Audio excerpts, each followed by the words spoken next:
Aujourd'hui, on va aborder un sujet en profondeur. Je vais t'expliquer pourquoi tu dois te démarquer de la concurrence et comment faire surtout pourquoi c'est si important pour toi de procéder à cela et le faire une bonne fois pour toutes. On va aussi parler justement de ton potentiel de marché, de tout ce qui est développé autour de ça. Et ça va avoir un impact quel que soit ton secteur d'activité. C'est-à-dire que là, on n'est pas seulement sur le business de la connaissance, mais sur de la stratégie business vraiment en profondeur. Et pour cela, je vais te prendre plusieurs exemples. Mais avant cela, il convient de te souhaiter la bienvenue. La bienvenue où sur le podcast Business de la connaissance, je suis Nico Pen. Et comme d'hab, nous allons apprendre à transformer tes connaissances en or et t'aider à créer ton empire. Et pour ça, parlons concurrence. Avant cela, peut-être que tu te dis, mais je n'ai pas de concurrent. Alors déjà, je vais te enlever cette idée de finalement mes concurrents sont mes confrères ou la concurrence n'existe pas ou autre. Par une simple et bonne raison, un simple et bon exemple très factuel. Tu utilises peut-être une marque de téléphone, de smartphone. Tu es très satisfait de cette marque-là. À un moment donné, tu souhaites changer ton téléphone, ton smartphone, parce qu'il est en fin de vie. Si tu es très satisfait de ta marque, que vas-tu faire? Est-ce que tu vas reprendre un téléphone de ta marque favorite ou aller chercher sur une autre marque qui t'a l'air bien sympathique, mais que tu ne connais pas outre mesure? La réponse, elle est simple. Tu vas acheter le téléphone probablement sur ta marque favorite, à moins que tu aies envie de prendre un petit peu de risque et de goûter un peu à de la nouveauté. Mais en aucun cas, en absolument aucun cas, tu vas acheter un téléphone chez ces deux marques en même temps. C'est-à-dire que tu vas te retrouver avec deux téléphones. C'est cohérent, on est d'accord. Et dans le cas de tes propres produits ou services, si à un moment donné, une personne arrive, un prospect, un futur client, a un besoin, ce prospect voit une offre chez toi et il voit une offre identique ou ne serait-ce que très très proche chez un concurrent, eh bien, que va-t-il faire? Une chose est claire, il ne va pas acheter ce produit-là et chez toi et chez le concurrent. Il va aller vers la personne qui le séduit le plus. Ça va marcher pour tout ce qui est produit ou service. Passons à la partie suivante maintenant. Une chose est claire, tu dois te démarquer de la concurrence. Sauf que dans notre mode de fonctionnement, eh bien, on ne va pas réinventer la roue. Tu seras d'accord avec moi, réinventer la roue, c'est la pire des choses à faire. Alors pourquoi? Je pourrais te poser 10 000 exemples. Moi, j'étais le spécialiste au début de mon activité, les premières années, à ne pas vouloir me conformer aux normes et aux standards justement de mon secteur d'activité. Et je faisais plein de choses. Je testais plein de stratégies marketing qui ne sortaient que de mon cerveau un petit peu parfois détraqué. Et le truc, c'est que je faisais un flop intersidéral. Parce que ce qui marchait, eh bien, je ne l'appliquais pas. Donc à un moment donné, je me suis dit, ok Nico, arrête de faire l'idiot, regarde ce qui marche et applique ce qui marche. Et là, on en vient à la seconde problématique, ici. C'est que, ok, on ne réinvente pas la roue. Mais on ne réinvente pas la roue, donc on va prendre ce qui marche. Donc je vais regarder ce que font mes concurrents, je vais regarder les leaders du marché, voir si je suis un petit peu plus astucieux, je vais aller regarder plutôt sur des marchés d'autres secteurs, d'autres pays, comme par exemple, dans mon cas précis, on va plus regarder le marché anglophone et tout particulièrement le marché des États-Unis, puisque c'est là que vraiment le secteur d'activité est le plus développé. On va modéliser ce qui marche et on va refaire la même chose. Ok, tu fais ça, mais si ça marche, eh bien, tu vas pas être le seul à faire ça. Donc, tu vas te retrouver avec tes concurrents qui font exactement la même chose que ce que tu fais. On l'a vu notamment dans le domaine de la formation en ligne avec les fameux gros lancements, les lancements orchestrés. Puis après, un peu plus loin, on l'a vu avec des webinaires qui amenaient la vente de produits. Et donc, ce qu'on se rend compte, c'est que finalement, quelque chose que certains font, tout le monde va le faire.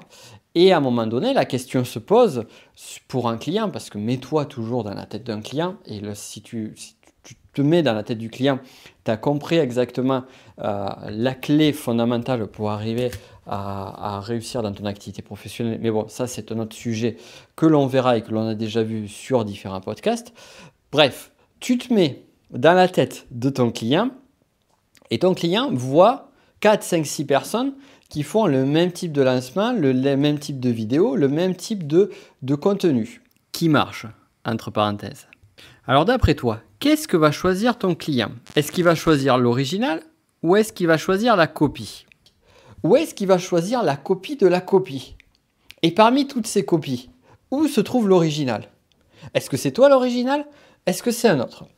Déjà, réponse claire, simple et nette, si tu n'es pas leader dans ton marché aujourd'hui, dans le sens où tu n'es pas vu extérieurement comme une référence dans ton marché, eh bien c'est clair, net et précis que tu seras apparenté comme une copie.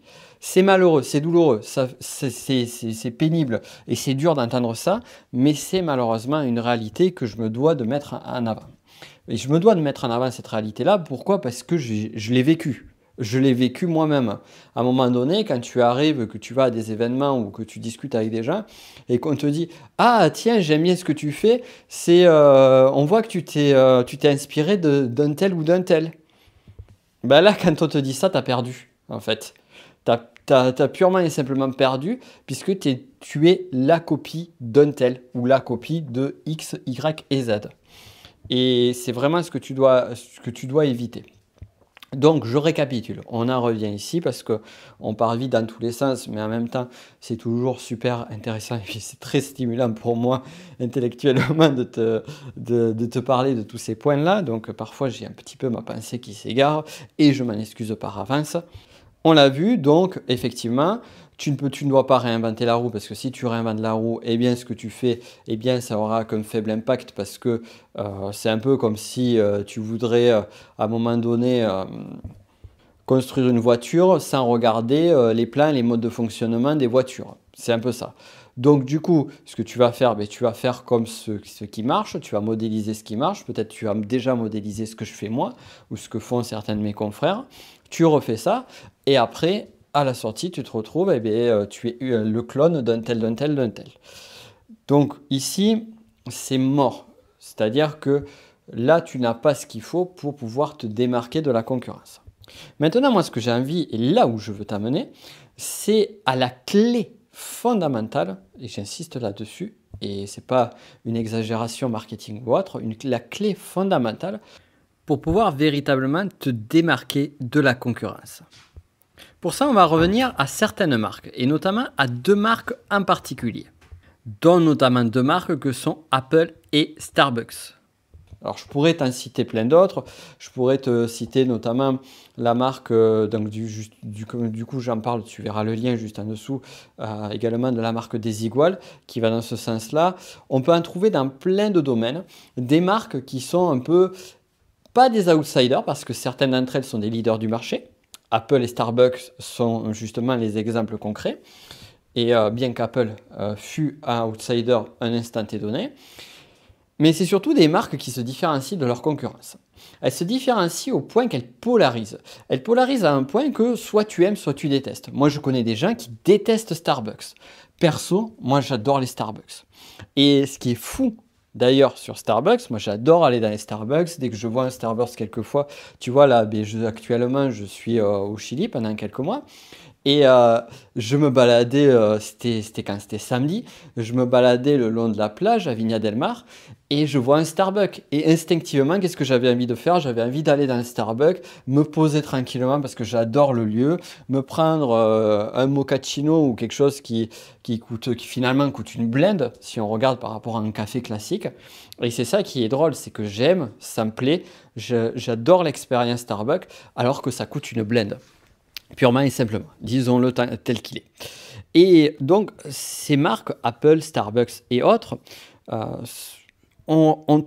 arrivent à créer une différenciation, arrivent à amener des prix qui sont au-dessus du marché, et des personnes comme moi qui adhèrent à ces marques ne se poseront pas question d'acheter ailleurs que sur ces marques-là.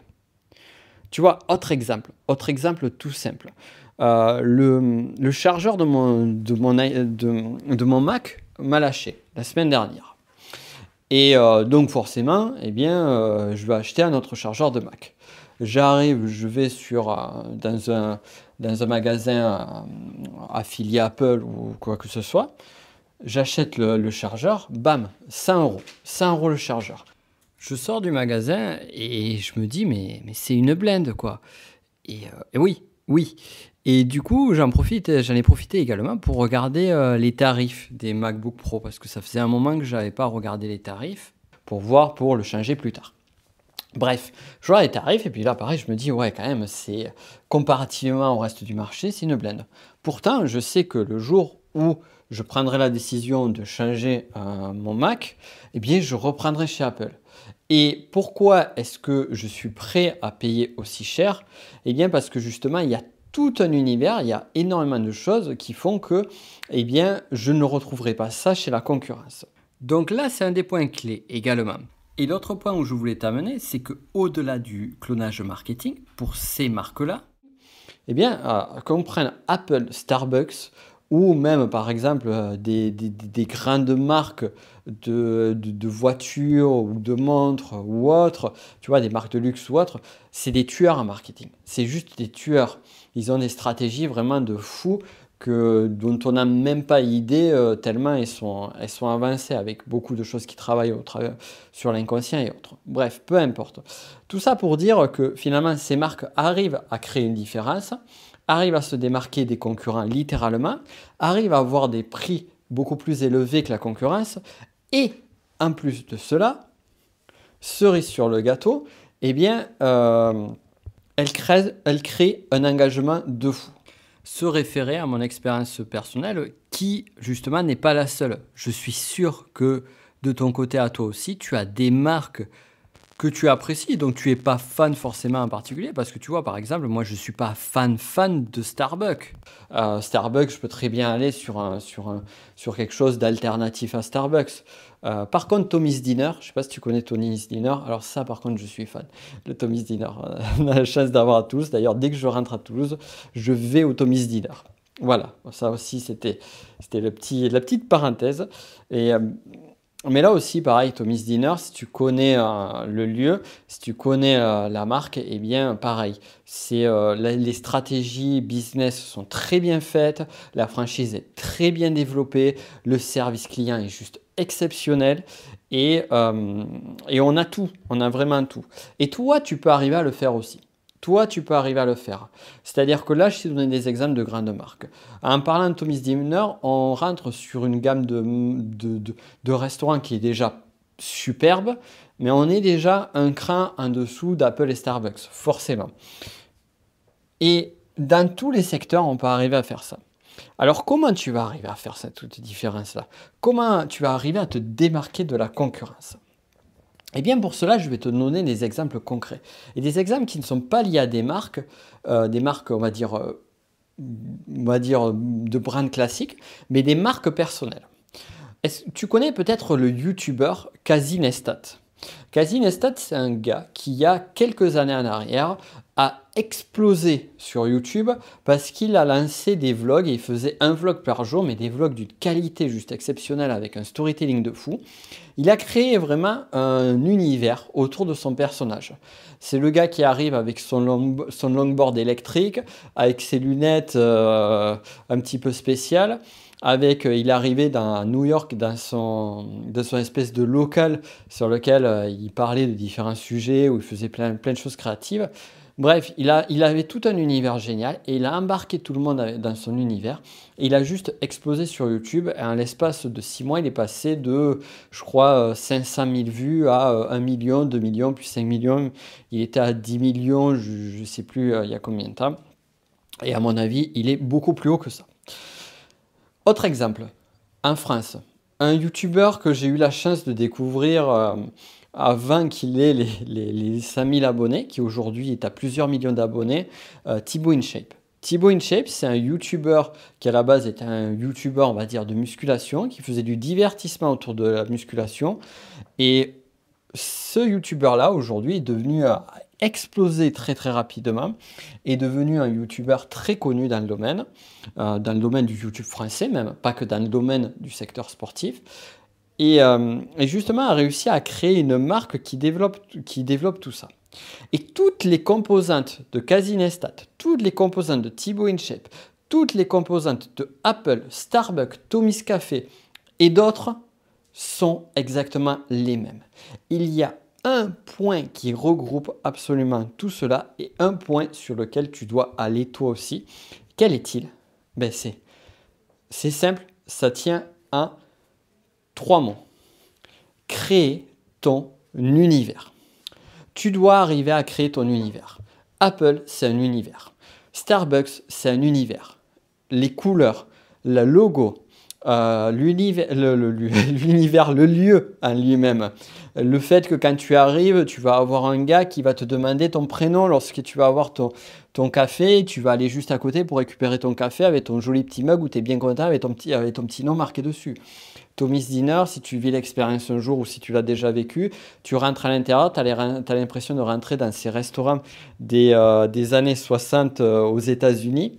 Tu as des serveurs et des serveuses qui sont habillés à l'époque. Sur les murs, justement, pareil, tu as tout un univers qui fait autour. Le petit set de table, il reprend le journal de l'époque à dater. Tu vois, si par exemple on prend 2019, eh bien tu vas avoir le journal si on prend avril 2019, eh bien tu vas avoir le journal de avril 1959 avec les actualités. Bref, tout l'univers est là. Thibaut InShape, Casinestat, c'est exactement la même chose. Thibaut InShape te parle de muscu, il te parle de Riden, il te parle de... Tu vois qu'il a des œufs derrière, c'est un gars qui fait qui a des millions d'abonnés, qui à mon avis en termes de chiffre d'affaires, s'il n'est pas au million à l'année, il ne doit pas être très très très loin, parce que c'est quand même un très bon businessman. Et, et pourtant, il se filme dans sa chambre. Et c'est pas pour rien. Et toutes ces personnes-là, toutes ces marques-là ont créé leur univers. Et c'est là où tu vas pouvoir arriver à te démarquer de la concurrence tout en utilisant les meilleures stratégies de marketing, de business et de vente. Mieux encore, plus ta marque sera développée, plus ton univers sera créé, plus ta personnalité arrivera à ressortir et à se différencier de la concurrence, et moins tu auras besoin de vendre. Parce que justement, tu auras réussi à créer quelque chose qui est une clé essentielle.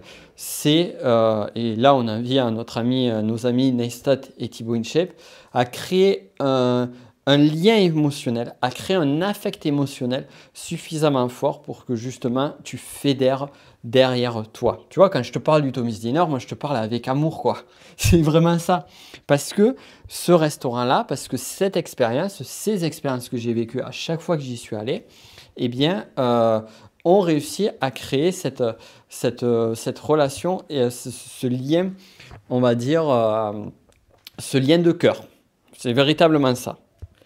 Alors avant d'en venir à toi, sur ce point-là et de t'expliquer justement comment faire, et notamment 4 étapes essentielles, je vais juste te parler de mon exemple personnel.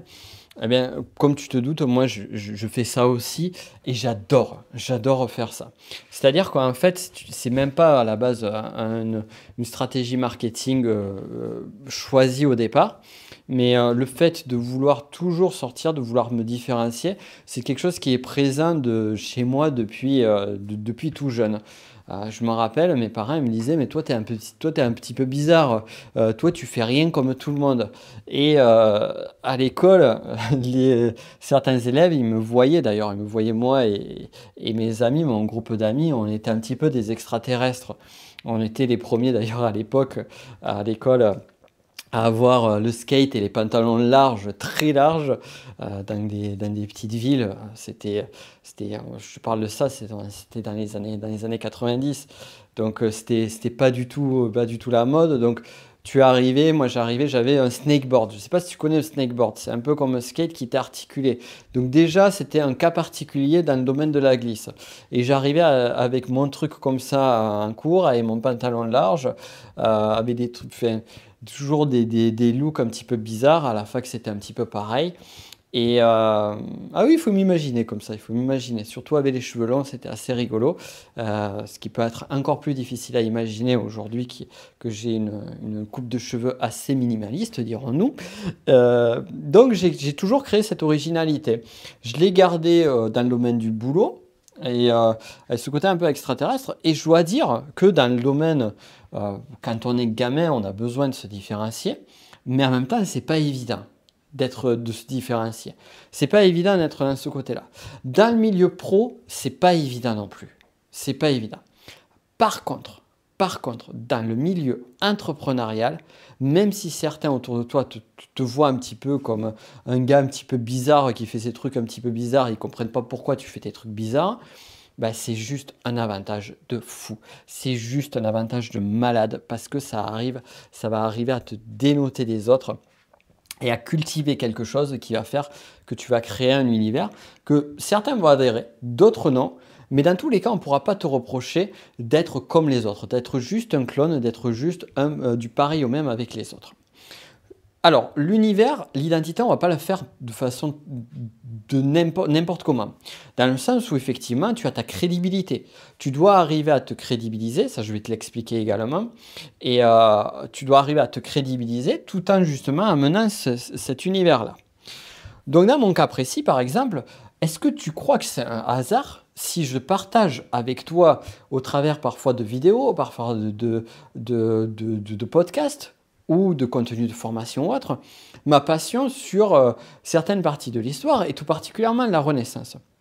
Est-ce que tu crois que c'est un hasard si à un moment donné j'ai fait des vidéos sur Nicolas Machiavel, sur Léonard de Vinci, sur Jules César? Mais en fait non, pas du tout. Et loin de là. Pourquoi est-ce que j'ai fait ça? Bon, déjà, parce que ça m'éclate, on est d'accord, mais c'est ça vraiment le double effet qui se coule, c'est que ça m'éclate, donc ça m'éclate égale je prends un plaisir fou à le faire, et deux, je sais que ça va me démarquer de la concurrence. C'est-à-dire que le personnage de Machiavel t'intéresse ou pas, que la Renaissance italienne t'intéresse ou pas, ou la famille Médicis, ou peu importe. Dans tous les cas, lorsque j'apporte un contenu et que je fais référence à cela, ou par exemple dans ce podcast, je fais référence au Thomas Dimner, qui finalement fait partie indirectement de mon univers, eh bien ça crée une atmosphère, ça crée une ambiance, ça crée un intérêt, ça crée quelque chose qui fait que Nick Open, lorsqu'il fait du contenu, Nick Open lorsqu'il propose des formations, Nick Open lorsqu'il amène quelque chose, eh bien ça sera forcément différent de la concurrence. Et au point que j'ai même fait une conférence que j'avais donnée, il faudra que je la redonne d'ailleurs cette conférence, c'était fin 2017, qui était liée sur un voyage dans le temps où je revenais dans la Renaissance et où je parlais de la mission de l'entrepreneur, la grande mission qui nous dépasse. Et bref, ça c'est une petite parenthèse en tant que telle. Et même aujourd'hui, tu vois, je parle aussi d'une passion, une ancienne passion qui a été le skateboard, sur lequel je me remets. Et pareil, si j'en parle pas n'importe comment non plus. Tu vois, j'en parle pas n'importe comment, comme le gars qui fait sa prise de la quarantaine. J'en parle pas n'importe comment, mais en même temps, je le mets en avant. Et le fait de le mettre en avant, eh bien, ça renforce mon message. Donc ça, c'est lié à mon univers. Mais c'est pas que ça. Parce que l'univers, on doit arriver à créer une certaine cohérence, une certaine ligne directrice. Au-delà de ça, au-delà de l'univers, il y a quelque chose à faire juste avant. Alors, enfin, je vais te le donner. Tu as 4 étapes. 4 étapes essentielles, et je les développerai un petit peu plus en détail plus tard, mais 4 étapes essentielles que tu dois mettre en place. La première étape, c'est l'identité. C'est-à-dire que tu dois d'abord, avant de créer ton univers, créer ton identité professionnelle. Alors, ton identité, c'est ton identité publique. C'est toi, personne, publiquement.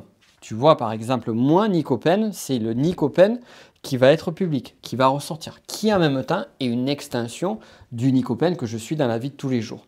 Mais en aucun cas, ça ne définit mon identité privée, mon identité personnelle. C'est une extension publique. Donc c'est là où est on va dire, le point de bascule sur lequel tu dois arriver à être le plus pertinent possible pour ne pas t'enfermer, pour en même temps arriver à garder vraiment de la nuance sur les deux. Ensuite, second point, créer ton univers. Tu dois créer ton univers. Les films, les œuvres qui ont le mieux marché, c'est celles qui ont un univers. Star Wars, il y a un univers. Avengers, il y a un univers. Harry Potter, il y a un univers. Twilight, qu'on aime ou pas, il y a un univers. Sherlock Holmes, il y a un univers. Plus loin encore, Walt Disney. Walt Disney, Monsieur Walt Disney, le bonhomme avec les moustaches. Monsieur Walt Disney, tu regardes toutes ces œuvres, chacune en leur univers, mais elles s'intègrent dans un univers plus général. C'est-à-dire qu'on retrouve une composante commune, aussi bien chez les films, chez Blanche-Neige, La Belle au bois dormant, Bambi, Mickey, Picsou, tout s'intègre. Chacun, on trouve des univers sur chacun des films, les films énoncés, et en même temps, tout s'intègre dans un univers. Et toi, tu peux créer ton univers. Tu n'as pas besoin forcément de créer une épopée à la Star Wars, à la Game of Thrones ou autre pour créer ton univers. Regarde Sherlock Holmes. Sherlock Holmes, Conan Doyle a réussi à créer un univers juste autour d'un personnage. C'est juste génial, je trouve. Et je trouve que c'est un très bel exemple. Et ça aussi, je vais te l'expliquer, comment faire. Mais avant ça, avant de t'expliquer, juste le troisième point. La troisième étape, c'est ta cause. Tu dois avoir une grande cause. Alors une grande cause, c'est quelque chose qui te dépasse. Une grande cause, c'est quelque chose qui va au-delà de toi. C'est une grande mission. Et ta grande cause va t'aider parce qu'elle va rendre ton message encore plus important, encore plus impactant. Et en plus de le rendre plus important, plus impactant, eh bien, cette grande cause va aussi permettre de fédérer du monde à toi. Et ça nous amène à la quatrième étape, c'est l'ennemi commun. Alors un ennemi commun, ce n'est pas forcément un ennemi en tant que tel. Bien que dans toutes les séries ou dans tous les films, tu as un méchant, ce méchant-là, tu vois, si on prend par exemple Dark Vador dans Star Wars, on va dire plutôt parler de concept de Nemesis, ou du Joker dans Batman ou autre, eh bien, ce grand méchant, c'est juste, on va dire, une façon de symboliser ce contre quoi la personne se bat. Et toi, ton ennemi commun n'est pas forcément une personne. D'ailleurs, vaut mieux éviter que ce soit une personne, parce que sinon tu vas te recevoir des jolis procès pour diffamation ou autre. Mais tu peux arriver à trouver un ennemi qui va être un ennemi à ta cause, un obstacle à ta cause. Par exemple, l'injustice, la pauvreté, ça peut être un ennemi. Donc, là, tu peux le trouver, mais ça, je vais te l'expliquer. Et justement, on en vient à ça. Donc, tu as les 4 étapes. La première, c'est créer l'identité. La seconde, c'est créer ton univers au regard de l'identité. Une fois que tu as créé ça, c'est tu trouves ta cause. Et ensuite, 4, tu trouves le grand méchant, tu trouves ton ennemi commun. Et pour t'expliquer à faire tout cela, parce que tu as vu, c'est quand même assez grand, et je ne pensais pas que j'allais arriver à 28 minutes de podcast ici, mais bon, on en a vu beaucoup de choses à ce stade-là, donc autant te dire que c'est quand même un sacré sujet. Eh bien, j'ai fait, donc j'ai créé, j'ai sorti, c'est tout nouveau, tout beau, c'est tout joli, c'est tout chaud, ça sort du four, une nouvelle formation, une formation qui va justement t'expliquer tout cela en détail et qui va te permettre de pouvoir développer ton identité, de pouvoir développer ton univers, de pouvoir faire tout cela, et puis surtout parce que c'est ça que le point de base, c'est te démarquer véritablement de la concurrence, parce qu'il y en a marre. Il y en a marre d'être des clones, il y en a marre d'être des copies, il y en a marre de se retrouver à faire les mêmes trucs à la con que chacun et chacune, où on va faire une vidéo à dire comment réussir patati patata. Mais avant toute chose, télécharge mon livre gratuit qui se trouve juste en dessous de la vidéo et pense à la liker, pense à la partager. Bref, tu vois le truc que tout le monde fait, que c'est relou comme pas possible. Non. Toi, tu dois te démarquer. Toi, tu dois te démarquer, et ce, quel que soit ton secteur d'activité. Dans tous les secteurs d'activité, quels qu'ils soient, donc moi je t'ai donné là une espèce de parodie de ce qu'on voit sur mon secteur d'activité, mais dans tous les secteurs d'activité, tu vas avoir des trucs que tout le monde fait, c'est tous pareil, c'est tout exactement la même chose, c'est ennuyeux, c'est chiant au possible, et ça fait que finalement tout le monde est pareil et personne ne se différencie, et la seule différenciation, c'est on baisse le prix. Or, on a vu que lorsqu'on crée son univers, que ce soit Tommy's Café, Tommy's Dinner, mais encore Tommy's Dinner, c'est un peu moins ce cas, c'est quand même accessible. Bref, Apple, Starbucks, Desigual ou autres, toutes ces marques-là ont des tarifs plus élevés que leurs concurrents. Toutes ces marques-là vendent beaucoup mieux que leurs concurrents. Pourquoi ? Il y a bien une raison. Il y a une raison simple. C'est que dès que tu arrives à te différencier, eh bien, tu n'as plus à tirer les prix vers le bas. Ceux qui tirent vers le bas, par exemple, c'est la grande distribution. Si tu prends des grandes enseignes comme Leclerc, Carrefour, Intermarché, tu écoutes leurs publicités, eh c'est des publicités où on dit ah, notre rayon fruits et légumes est moins cher que celui des concurrents. Ouais, super, c'est joli. C'est moche, non, c'est très moche parce que finalement, moi, ça me rend fou parce que ça tire tous les prix vers le bas et finalement, ça en vient à tirer le marché vers le bas et à faire en sorte que quand tu vois les producteurs et autres qui se retrouvent assassinés parce que justement, ils vendent une misère leur récolte et autres et que tout ça à cause d'une guerre de tirer les prix vers le bas. Bref, là je m'égare un petit peu, c'est un autre débat et c'est un autre sujet sur lequel on pourrait discuter très longuement. Mais tout ça pour dire que pour moi je trouve que c'est la pire, tirer les prix vers le bas, c'est la pire des choses possibles. Il suffit de le regarder aussi dans le domaine de la téléphonie. On a eu du tirage de prix vers le bas. Le service client est très difficile et très compliqué. Le service est toujours très compliqué dès qu'on tire les prix vers le bas. Bon, arrêtons un petit peu de parler de ça et revenons justement à des choses beaucoup plus positives. C'est toi de ne pas tirer les prix vers le bas, de toi au contraire les amener de telle sorte que tu puisses valoriser ton travail, valoriser ton expérience, qu'en plus d'avoir des prix acceptables, voire des prix un peu plus haut de gamme comparativement à tes concurrents, eh bien de donner du kiff, de donner du plaisir à tes clients, de leur donner envie d'acheter tes produits, de leur donner envie de continuer, de leur donner envie d'être ambassadeur de ce que tu fais.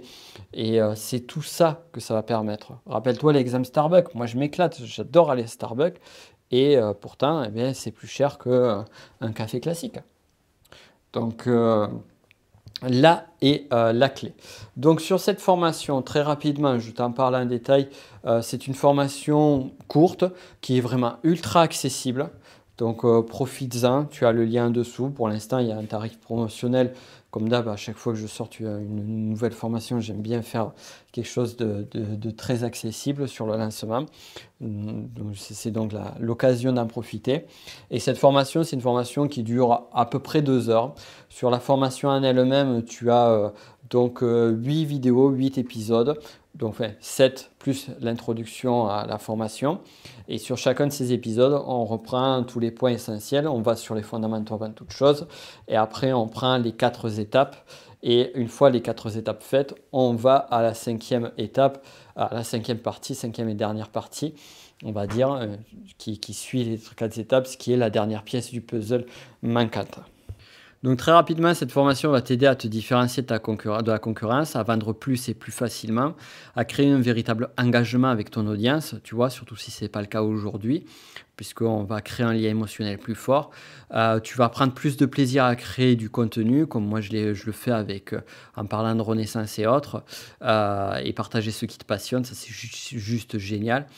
Te sentir plus libre aussi, de dire ce que tu penses, tu vois, comme je le fais par exemple sur ce podcast.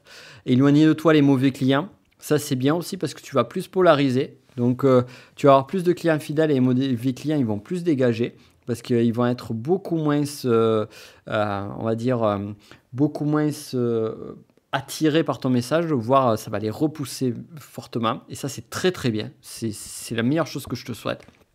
Attirer donc forcément attirer les bons clients et créer une base solide de fans et des fans qui, comme c'est le cas pour moi, qui parlent naturellement et avec enthousiasme de tes formations et sans que tu leur demandes. Et ça, c'est juste ouf. Moi, j'ai été agréablement surpris quand j'avais certains de mes clients qui disaient « Ah, tu sais, tu as dû avoir un nouveau client là qui est arrivé, c'est une copine à moi.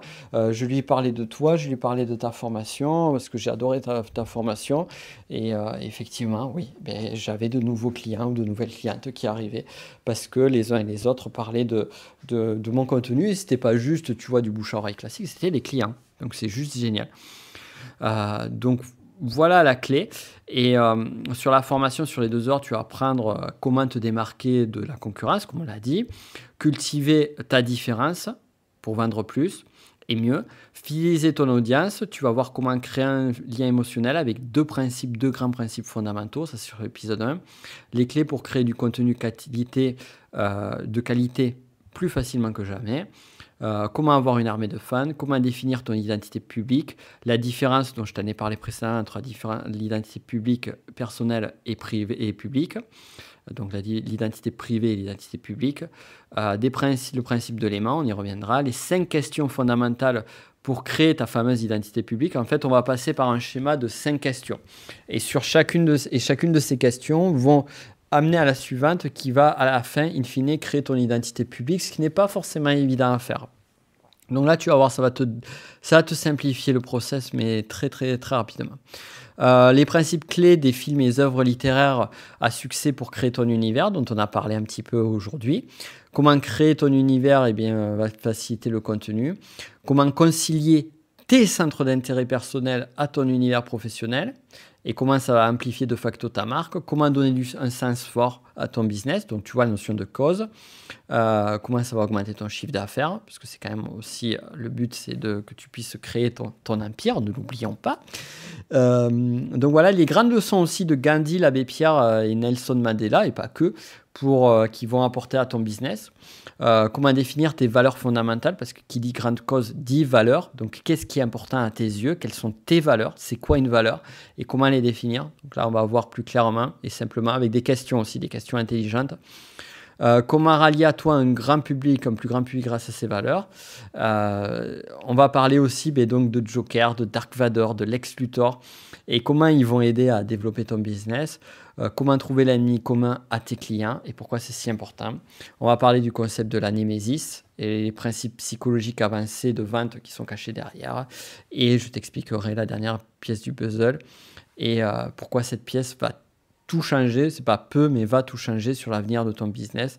Et ensuite, que faire une fois que tu auras créé ton univers et pour que ton business puisse se décoller complètement. Donc, je te laisse regarder tout ça. Tu as le lien juste en dessous. Et voilà, donc on a fini. Quant à nous, on se retrouvera donc pour la suite. On se retrouve donc derrière pour la formation. Et on se retrouvera lundi pour une nouvelle interview comme à notre habitude. D'ici là, j'espère que tout ce que je t'ai donné aujourd'hui aura pu t'aider un maximum. N'hésite pas à partager justement ce podcast, à partager que ce soit cet épisode ou ce podcast à des personnes qui seraient intéressées aussi, qui pourraient être intéressées non seulement sur le contenu du podcast, mais peut-être pourquoi pas aussi sur la formation, cette formation qui s'appelle Votre Univers, tout simplement. Votre univers pour créer ton univers. Et puis quant à nous, donc comme je te dis, on se retrouve très vite. C'est un plaisir comme à chaque fois et j'ai hâte de reparler avec toi très rapidement.